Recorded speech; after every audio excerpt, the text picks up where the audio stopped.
What it is, y'all. Maul here from the Gym Therapy Pod. And on today's episode, we're going to be talking about useful websites you can use to research when you're planning to invest. So I want to start with one of the best publications out there, and that's MorningStar. MorningStar gives you a ton of information when it comes to ETFs, when it comes to different funds, when it comes to stocks, when it comes to research, when it comes to you name it. Anything regarding investing, MorningStar has it. They give you a plethora of high-level detail of what is going on, not only in the market, but what's going on in politics as it pertains to the market.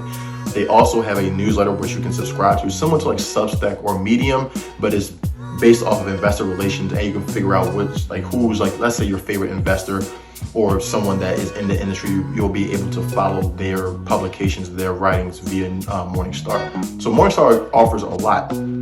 Now, if you want the premium account for Morningstar, it is $35 a month, which again, I believe is worth it when it comes to doing different research and wanting to get all the information and data that you could possibly collect. I think the $35 price tag is not bad a month.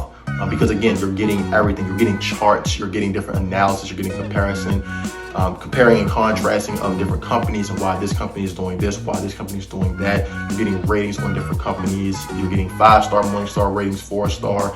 You're getting just a ton of high-level information. And again, I think that is definitely worth it when you're looking into investing and doing your research. I think the more information you have to make a executive decision on what you want to invest in and what you want to purchase is the better. So Morningstar, again, is known as one of the best, if not the best publication when it comes to investing. So I highly recommend Morningstar as a news outlet for research. And again, it's $35 a month for that publication. The next news source I want to talk about is Yahoo Finance. Now, Yahoo Finance is a great resource and it's also free as long as you have a Yahoo account. So if you want to get access to that, just go into yahoo.com, register for an account, and then you'll have access to Yahoo Finance. They also have an application too, which is great. I don't think Morningstar has one, not that I know of, but Yahoo Finance actually offers a lot of great and valuable information. One, they have a lot of different reporting tools that are on the website as well, so you can get live news. You'll be able to watch different, not necessarily shows, but different broadcasts that Yahoo broadcasts themselves on the platform, so you can keep up, and see what's going on. So then Yahoo Finance is a great tool if you want to do research. I use Yahoo Finance a lot because it works well with Excel and Google Sheets. It's just a good alternative, especially if you don't want to pay like $35 a month. This is a great free tool.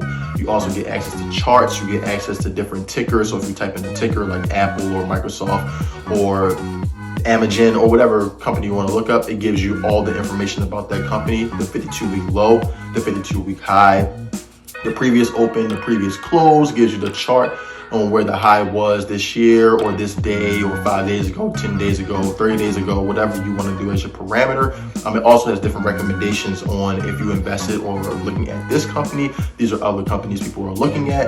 And you also do have news articles that align with those said companies as well. So again, Yahoo Finance is another great tool and a great area to go to if you want to do research, and it's also free as long as you have a Yahoo account. Another great tool or another great resource that I think is goated is Investopedia.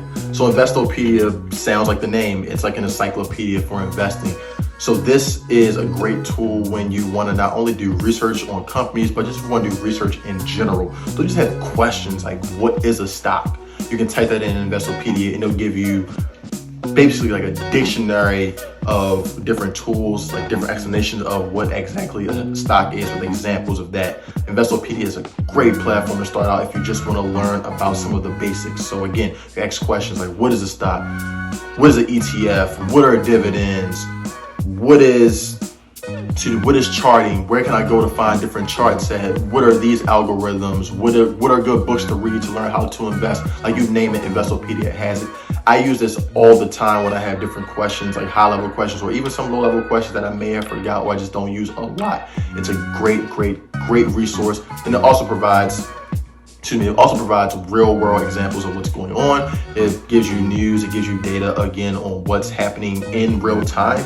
You can also look up different tickers, you can look up different stocks, you can look up different ETFs, you can look up different mutual funds, you name it. Investopedia is like your go-to for everything. Again, it's an encyclopedia / dictionary / thesaurus for investing. So I highly recommend everyone to utilize Investopedia no matter how far you are in your journey. If you're just beginning, Investopedia is great to use. If you're advanced or intermediate, Investopedia should also still be your best friend. So definitely check Investopedia out when you want to continue to do your research and you want to get more information on different questions that may just come to your head as you are potentially doing research or looking up different terms.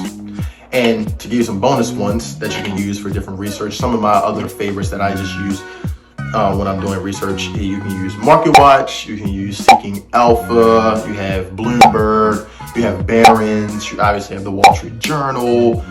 It's just so many publications out there that you can use for your research. So again, it's so many different publications out here, so many resources out here. You also have YouTube University. You just go in there and you can look up different investors or different people who have credibility, and majority of the time they actually may have a YouTube channel or YouTube Shorts or some form of content that will help you in terms of your research.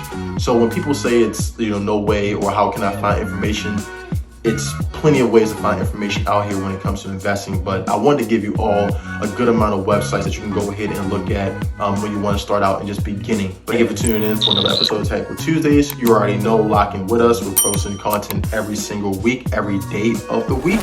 We want to give you all the great information from different angles. You already know we go by the Fab Five. So tap in, like, subscribe, share, tell a friend to tell a friend, and I'll see you next week on another episode of Tactical Tuesdays.